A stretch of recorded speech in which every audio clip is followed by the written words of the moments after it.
Nabuhayan ng mga Coco Jules fans kung saan tila nagbigay ng hint o nagbigay ng clue ang aktres na si Julia Montes sa FPJ's Batang Quiapo, lalo na sa pagpasok niya sa serye. Ayon sa aktres, sa tuwing tinatanong niya ang aktor kung ano ang mangyayari sa mga inaabangan na eksena sa Batabog Quiapo, ay hindi rin siya masagot ni Coco dahil ang serye nga ay punong-puno ng plot twist na kahit umano sila ay nabibilib sa mga biglaang nangyayari dito.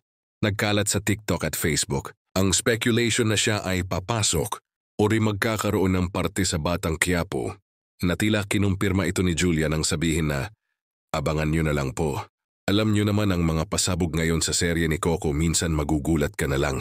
Mukhang maraming netizens ang nagnanais makita si Julia sa Batang Quiapo batay sa mga social media naglabasan na umiikot sa nasabing palabas. May mga komento sa Facebook na may pagkasabik sa ideya na siya muli ang huling pag-ibig ni Tanggol, gaya ng nangyari noon sa Ang Probinsyano.